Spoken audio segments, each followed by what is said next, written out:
सुप्रभात प्रिय विद्यार्थियों, कक्षा 6 हिंदी विषय में आप सभी का स्वागत है। बेटा, हमने हमारी पाठ्य पुस्तक मेधा का पाठ 12 कबीर के दोहे बहुत अच्छे तरीके से पढ़ लिया है और उसको समझ भी लिया है।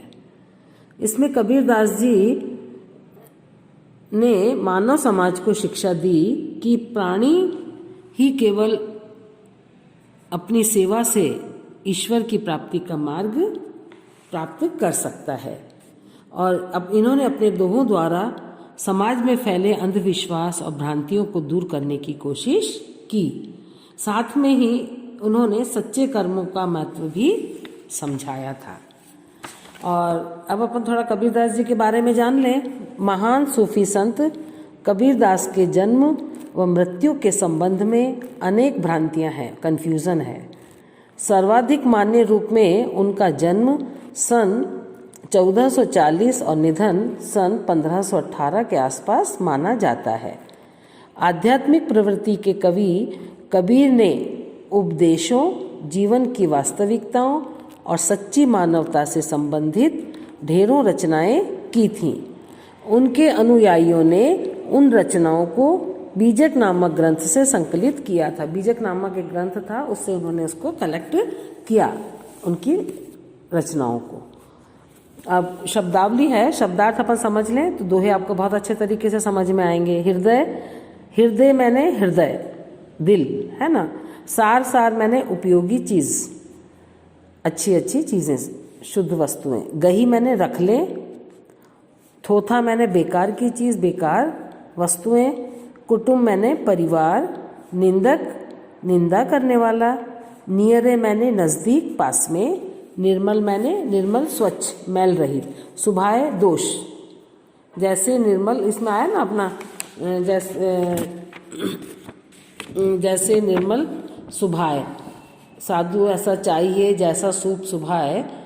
और सार, सार को गई रहे, थोथा दे उड़ाए। सूप के स्वभाव के समान मनुष्य का होना चाहिए स्वभाव, है ना।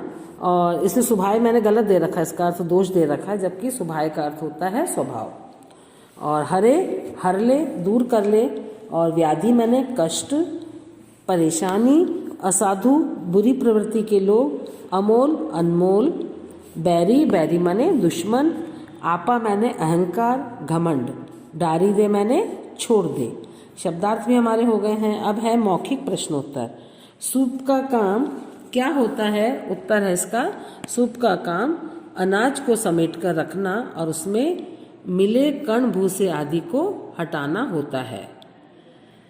साबुन का प्रयोग हम किस लिए करते हैं? साबुन का प्रयोग हम तन को साफ करने के लिए करते हैं। किसकी संगति अच्छी होती है और किसकी बुरी होती है? कबीरदास जी कहते हैं सज्जन लोगों की संगति अच्छी होती है, जबकि असाधु यानी बुरे लोगों की संगति बुरी होती है। अब है हमारे लिखित प्रश्नोत्तर। बेटा, इन प्रश्नों के उत्तर लिखिए। तप और पाप की तुलना किनसे की गई है?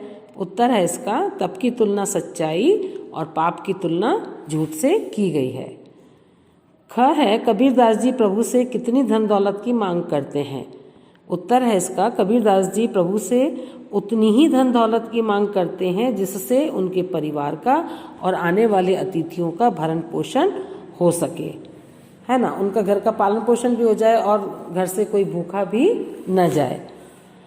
ग है सज्जन पुरुष और दुर्जन पुरुष की संगतियों में क्या फर्क है? सज्जन पुरुष दूसरों का कष्ट दूर करने में सहायता करते हैं, जबकि दुर्जन पुरुष की संगति से हर समय क्लेश और कष्ट होता है, दुख मिलता है, तकलीफ मिलती है।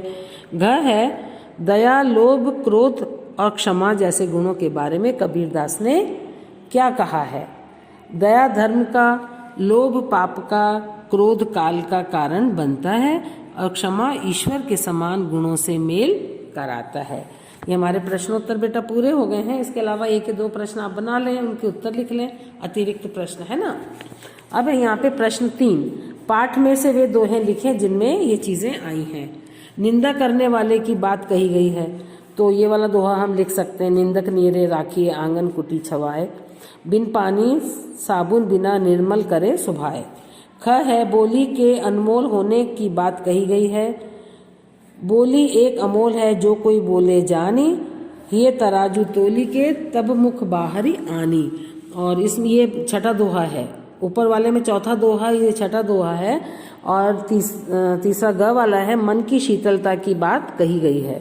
इसमें लास्ट वाला दोहा हम लिख सकते हैं, जग में बेरी कोई नहीं जो मन शीतल होए, या आपा को डारी के दया करे सब कोय।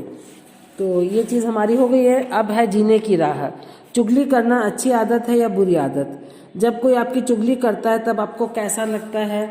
तो ये बेटा आपको खुद ही करना है और सोच के लिखना है कि आपके अगर कोई कंप्लेंट करता है टीचर से या किसी, तो आपको कितना कैसा लगता है, कैसा महसूस होता है ना। कुछ लोगों की आदत होती है ढेर सारी दौलत जमा करना। ऐसे लोगों को आप क्या संदेश देना चाहेंगे? उन्हें हम संदेश देना चाहेंगे कि जमा की गई दौलत किसी के काम नहीं आती, क्योंकि आप जब दुनिया से विदा लेते हैं तो खाली हाथ ही होते हैं, आपके पास धन दौलत नहीं होती है। तो ये सारी चीज़ें हमने पढ़ ली हैं और समझ ली बेटा। आज की कक्षा हमारी यहीं समाप्त होती है और आपका गृह कार्य यही है कि इस पाठ के प्रश्नोत्तर शब्दार्थ आप कॉपी में लिखेंगे और याद करेंगे। धन्यवाद।